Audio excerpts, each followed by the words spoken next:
இன்றைக்கி ஈவினிங் ஸ்நாக்ஸுக்கு chicken cutlet செய்திருக்கிறேன். அது எப்படி செய்தனான்றதை பார்ப்போம்.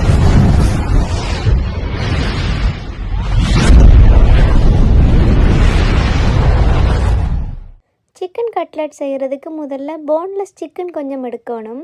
நான் இந்த மாதிரி போன்லெஸ் சிக்கன் எடுத்து நல்லா கழுவி வச்சுருக்கிறேன். இப்போ இது ஒரு பக்கம் இருக்கட்டும். இங்கால நல்ல சின்ன சின்னதாக பொடி பொடியாக வெங்காயம் கட் பண்ணி வச்சுருக்கிறேன். அதோடு சேர்த்து உள்ளி இஞ்சியும் இடித்து வச்சுருக்கிறேன். அதோட 2 பச்சை மிளகாயும் குட்டி குட்டியாக வெட்டி வச்சுருக்கிறேன். இப்போ அடுப்பில் ஒரு பேனை வச்சுட்டு அடுப்பை ஆன் பண்ணிவிட்டு 1 டேபிள் ஸ்பூன் அல்லது 1.5 டேபிள் ஸ்பூன் அளவுக்கு தேங்காய் எண்ணெய் சேர்த்துக்கொள்ளுவோம்.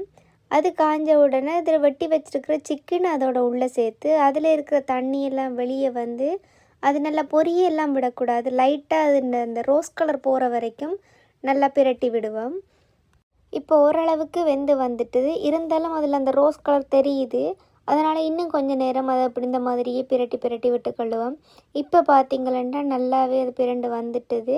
இப்போ அதில் ரோஸ் கலர் கொஞ்சமும் தெரியலை. இந்த டைமில் அடுப்பை ஆஃப் பண்ணிவிட்டு இதை ஆற வைப்போம். இதை நீங்கள் ஆற வச்சுட்டு மிக்ஸி ஜாருக்கு சேர்த்தாலும் சரி, அல்லது மிக்ஸி ஜாருக்கு சேர்த்துட்டு அதை அப்படியே அங்கே ஓரமாக வச்சாலும் சரி. நான் முதல்ல மிக்ஸி ஜாருக்குள்ளே போட்டுட்டேன். இது ஆறுனா பிறகு நல்லா அரைச்சி எடுத்துகிட்டு வருவோம். முதல்ல அரைச்சா குழஞ்சி வரும். ஆறுனா அப்புறம் அரைச்சா கொஞ்சம் தூள் மாதிரி வரும். அது கொஞ்சம் டேஸ்ட்டாக இருக்கும். இப்போ அதே பேன் அடுப்பில் வச்சு ஒரு 2 டேபிள் ஸ்பூன் அளவுக்கு எண்ணெய் விட்டுட்டு இடித்து வச்சுருக்கிற இஞ்சி உள்ளியை சேர்த்து அதில் இருக்கிற இந்த பச்சை வாசனை போகிற வரைக்கும் நல்லா வதக்கி விடுவோம். அந்த பச்சை வாசனை போனதுக்கு பிறகு வெட்டி வச்சுருக்கிற வெங்காயம் பச்சை மிளகாய் எல்லாத்தையும் சேர்த்து நல்லா வதக்கி கொள்ளுவோம். அதுக்கு முன்னமே நான் ஒரு 3 பெரிய உருளைக்கிழங்க மசித்து வச்சுருக்கிறேன். நல்லா அவிச்சு மசித்து வச்சுருக்கிறேன். அதை எடுத்து இப்போ இது நல்லா வதங்கினதுக்கு பிறகு இதோட சேர்த்து கொள்ளுவோம். அதோட அந்த சிக்கனுமே நல்லா ஆறி வந்துட்டுது. அதை நல்லா போட்டு அரைச்சி எடுத்துகிட்டு வந்திருக்கிறேன். அதையும் இதோட சேர்த்து கொள்ளுவோம். இப்போ இது எல்லாத்தையும் நல்லா ஒரு தடவை கலந்து விடுவோம். இப்போ ஒரு 1.5 டேபிள் ஸ்பூன் அளவுக்கு உப்பு, 2 டேபிள் ஸ்பூன் அளவு மிளகாய்த்தூள், உங்களுக்கு உரைப்பதுக்கு தேவையான அளவு மிளகாய்த்தூளை சேர்த்துக்கொள்ளுங்க. நான் 1.5 டேபிள் ஸ்பூன்லேருந்து 2 டேபிள் ஸ்பூன் வரைக்கும் சேர்த்துருக்கிறேன். அதோட கொஞ்சமாக கரம் மசாலாவும் சேர்த்துருக்கிறேன்.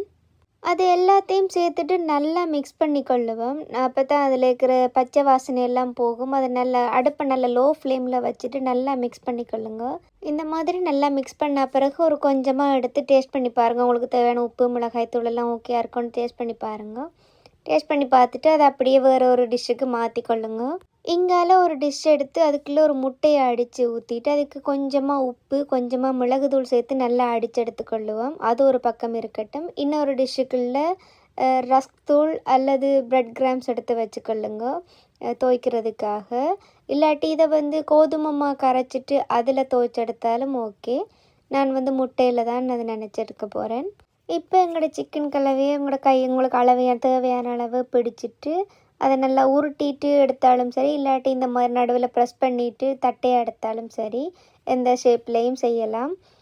ரவுண்டாகவும் செய்யலாம், இல்லாட்டி நகட் ஷேப்பில் செய்யலாம், இல்லாட்டி உங்களுக்கு எது விருப்பமோ அந்த மாதிரி எடுத்துக்கொள்ளலாம். நான் இந்த மாதிரி உருண்டை பிடிச்சிட்டு அதை நடுவில் ப்ரெஸ் பண்ணி தட்டையாக எடுத்து வச்சுருக்கிறேன். இப்போ இதை ஒரு தடவை இந்த முட்டையில் டிப் பண்ணிவிட்டு பிறகு இந்த பிரெட் கிராம்ஸில் டிப் பண்ணி எடுத்துட்டு அது ஓகே ஆயிரும்.